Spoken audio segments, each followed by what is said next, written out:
उत्तर प्रदेश कृषि अनुसंधान परिषद उपकार के 36वें स्थापना दिवस के अवसर पर आयोजित आज की इस राष्ट्रीय संगोष्ठी में मंच पर मेरे साथ उपस्थित उत्तर प्रदेश सरकार में मंत्रिमंडल के मेरे सहयोगी कृषि और कृषि अनुसंधान विभाग के मंत्री श्री सूर्य प्रताप शाही जी, प्रदेश के उद्यान विभाग के राज्य मंत्री स्वतंत्र प्रभार श्री दिनेश प्रताप सिंह जी, राज्य मंत्री कृषि और कृषि शिक्षा सरदार बलदेव सिंह ओलख जी, आज के इस कार्यक्रम में उपस्थित गौ सेवा आयोग के अध्यक्ष श्री श्याम बिहारी गुप्ता जी, गन्ना अनुसंधान संस्थान के निदेशक डॉक्टर दिनेश सिंह जी, उपकार के अध्यक्ष कैप्टन विकास गुप्ता जी, प्रमुख सचिव कृषि श्री रविंद्र जी, महानिदेशक उपकार डॉक्टर संजय सिंह जी, आज के इस समारोह में उपस्थित उत्तर प्रदेश में स्थित सभी कृषि विश्वविद्यालयों के सभी सम्मानित कुलपतिगण, कृषि अनुसंधान के क्षेत्र में कार्यरत संस्थानों के सभी निदेशक और अन्य वैज्ञानिकगण, विकसित कृषि के माध्यम से विकसित उत्तर प्रदेश की परिकल्पना को साकार करने में योगदान देने वाले सभी उपस्थित हमारे वैज्ञानिक और उपस्थित बहनों और भाइयों, मैं सबसे पहले उपकार को 35 वर्ष की शानदार यात्रा के लिए हृदय से बधाई देता हूं और आज के इस राष्ट्रीय संगोष्ठी के लिए उनका अभिनंदन भी करता हूं। स्वाभाविक रूप से जिसके पास जिस क्षेत्र की विशेषज्ञता होगी और जिस क्षेत्र में प्रकृति ने उसे उसके अनुकूल बनाया होगा, उसके लिए उस क्षेत्र में आगे बढ़ना उतना ही आसान होता है। उत्तर प्रदेश इस दृष्टि से कृषि और कृषि अनुसंधान के देश से प्रकृति और परमात्मा की कृपा का एक प्रदेश है। हमारे पास विस्तृत कृषि भूमि है, हमारे पास पर्याप्त जल संसाधन है, कृषि भूमि अत्यंत उर्वरा है और दुनिया के अंदर उत्तर प्रदेश एकमात्र ऐसा राज्य होगा जिसकी 86% से अधिक भूभाग सिंचित है। स्वाभाविक रूप से एक तरफ प्रकृति और परमात्मा की एक कृपा और दूसरी ओर यहाँ पर कार्यरत केंद्र और राज्य सरकार के कृषि विश्वविद्यालयों का एक बेहतरीन संजाल। उत्तर प्रदेश सरकार स्वयं 4 कृषि विश्वविद्यालय पहले से संचालित कर रही है, 5वां कृषि विश्वविद्यालय भी स्थापित हो रहा है। केंद्र सरकार के द्वारा भी प्रदेश के अंदर पहले से ही कृषि विश्वविद्यालय संचालित हो रहे हैं और 15 से अधिक कृषि अनुसंधान के लिए कार्यरत संस्थान प्रदेश के अंदर कार्यरत हैं। 89 कृषि विज्ञान केंद्र भी अपने अपने क्षेत्र में अपनी अपनी विशेषज्ञता का लाभ प्रदेश के अन्नदाता किसानों को प्रदान करते हैं।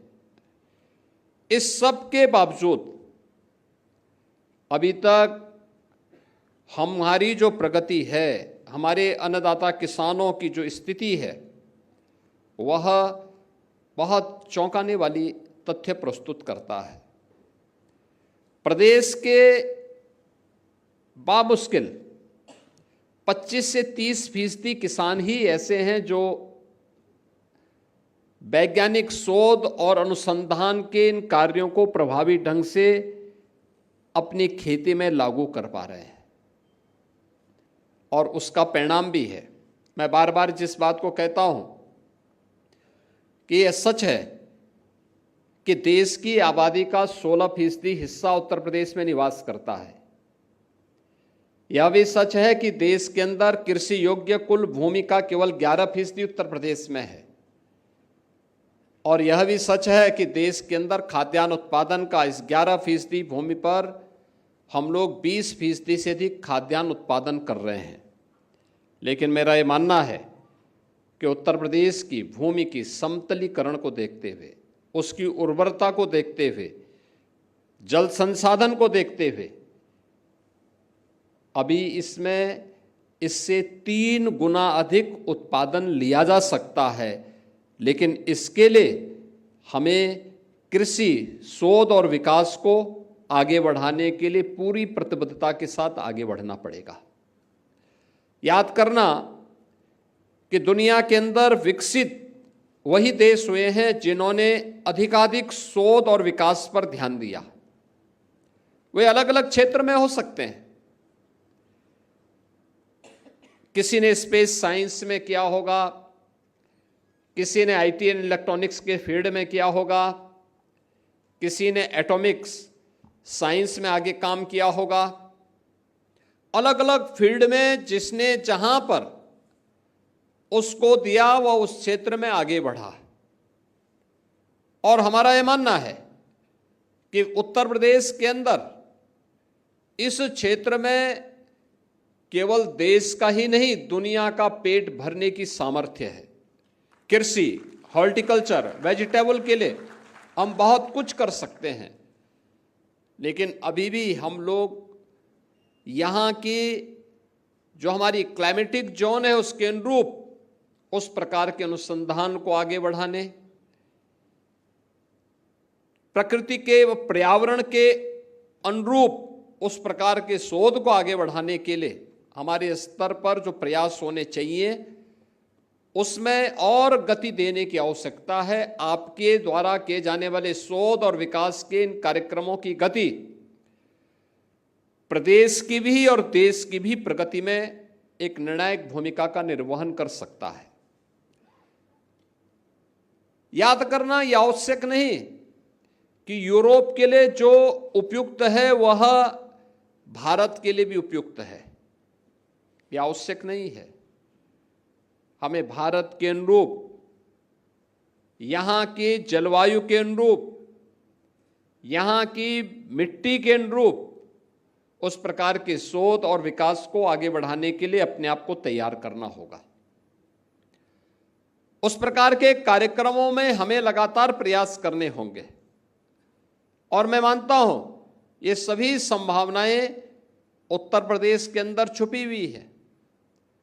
देश के यशस्वी प्रधानमंत्री आदरणीय श्री नरेंद्र मोदी जी ने देशवासियों के सामने जो लक्ष्य तय किया है वह लक्ष्य 2047 में एक विकसित भारत का है। स्वाभाविक रूप से विकसित भारत के लक्ष्यों को प्राप्त करने की दिशा में राज्यों को भी अपनी अपनी भूमिका का निर्वहन करना है। राज्यों की उस भूमिका के लिए हमें विकसित उत्तर प्रदेश बनाना है। विकसित उत्तर प्रदेश बनाने के लिए हमें उन सभी क्षेत्रों में अपनी उन संभावनाओं को तलाशना है। आज हमने तय किया है, भारत सरकार ने तय किया है कि 2027 में भारत $5 ट्रिलियन की इकोनॉमी बनेगा। हमने तय किया है कि 2029 में उत्तर प्रदेश को $1 ट्रिलियन की इकोनॉमी बनाएंगे। ये लक्ष्य है। लेकिन 2047 में जब भारत 30 ट्रिलियन की इकोनॉमी होगा तब उत्तर प्रदेश कहां होगा? तब उत्तर प्रदेश की प्रति व्यक्ति आय क्या होगी? कृषि के क्षेत्र में, इंफ्रास्ट्रक्चर के क्षेत्र में, उद्योग के क्षेत्र में, जीवन के अलग अलग क्षेत्र में, शिक्षा के क्षेत्र में, स्वास्थ्य के क्षेत्र में हमारी क्या स्थिति होनी है, इन सब पर भी एक व्यापक कार्य योजना उत्तर प्रदेश ने बनाई है और उसको लेकर के विजन 2047 को लेकर के वर्तमान में एक बृहद कार्य योजना के साथ हम आगे बढ़ रहे हैं। लेकिन ये केवल 2047 को लेकर के नहीं, हमारे पास कुछ शॉर्ट टर्म भी होगा। हमने 2 वर्ष में क्या अचीव करना है। हम केवल 2047 की बात करें और 2027 की बात न करें, 2029 की बात न करें, 2035 की बात न करें, तो यह पब्लिक को अपील नहीं कर पाएगी। पब्लिक को अपील करने के लिए हमें दोनों देने पड़ेंगे। शॉर्ट टर्म क्या हमारा लक्ष्य होगा, मीडियम का क्या लक्ष्य होगा और लॉन्ग टर्म प्लानिंग हमारी क्या होगी। ये तीनों प्रकार के कार्यक्रमों को लेकर के हमें एक साथ चलना होगा। मैं अपने सभी कृषि विश्वविद्यालयों से, कृषि अनुसंधान के लिए कार्यरत संस्थानों से और कृषि विज्ञान केंद्रों से भी कहूंगा कि वे इस दिशा में प्रयास प्रारंभ करें। हमने यहां पे इजराइल की मदद से सेंटर ऑफ एक्सीलेंस स्थापित किए थे। उस सेंटर ऑफ एक्सीलेंस, उस समय उन्होंने तकनीकी सहयोग हमें किया था। यहां के वैज्ञानिकों ने उनके साथ प्रशिक्षण लेकर के उसे आगे बढ़ाने में योगदान दिया, लेकिन वो एक तक सीमित न रहे। उसका एक्सटेंशन क्या है, हमें उस दिशा में भी प्रयास करने चाहिए। अगर यह कार्य इजराइल कर सकता है तो हमारे कृषि विश्वविद्यालय क्यों नहीं कर सकते? हमने उस दिशा में प्रयास क्यों नहीं किया? हम आज भी लकीर के फकीर बनकर के कब तक यहां के किसानों को खेती बाड़ी से प्लान करने के लिए ही मजबूर होते देखते रहेंगे? इन सभी स्थितियों को हमें देखना होगा। दूसरा, हमें उस फील्ड को भी तलाशना होगा कि जलवायु परिवर्तन के जो दुष्परिणाम सामने आ रहे हैं। आप देख रहे होंगे इस समय भारी बारिश होनी चाहिए, लेकिन प्रदेश के लगभग 15-16 जनपद ऐसे हैं जहां पर एवरेज से कम बारिश हुई है। अगल बगल के कुछ राज्यों में जहां पहले बारिश कम होती थी वहां भारी बारिश हो रही है। इन स्थितियों का सामना हम कैसे कर सकते हैं? कैसे हम लोगों को तैयार कर सकते हैं? बहुत बार किसान इंतजार करता रहता है, बारिश होगी बारिश होगी, तब हम धान की रोपाई करेंगे, तब हम इस फसल को लेके आगे बढ़ेंगे। और अंततः होता क्या है, जब हम देर में, अगर कोई भी फसल 1 महीने लेट होगी तो ये मान के चलिए कि बीज अगर वही पुराना है तो लेट होने का परिणाम क्या है, उसकी 30% तक प्रोडक्शन पे भी असर पड़ता है। हमने क्या लेट वैरायटी के लिए उसको तैयार किया? हमने उस प्रकार के बीज की उपलब्धता के लिए और उसके डेमोन्स्ट्रेशन के लिए किसानों को प्रशिक्षित किया, क्योंकि किसान तो बीज देखता है, बहुत बार उसको उसकी जानकारी नहीं होती है, तो बीज देख करके तय कर लेता है कि साहब ये सब एक जैसा है, ठीक है, ये सभी चीजें उसके सामने तय होती हैं। वो अब बीज देख करके उसी ढंग से उसकी बुआई कर लेता है, उसकी रोपाई कर लेता है। अगर हम उसे कृषि विज्ञान केंद्रों के माध्यम से, विश्वविद्यालयों के माध्यम से या अनुसंधान केंद्रों के माध्यम से समय पे सही जानकारी नहीं देंगे और डेमोन्स्ट्रेशन के माध्यम से उसको बताएंगे नहीं कि देखिए इस कृषि क्षेत्र में इस विकास से, इस बीज के माध्यम से ये उपलब्धि हासिल की जा सकती है, इसका प्रोडक्शन इतना लिया जा सकता है, उसको विश्वास नहीं होगा।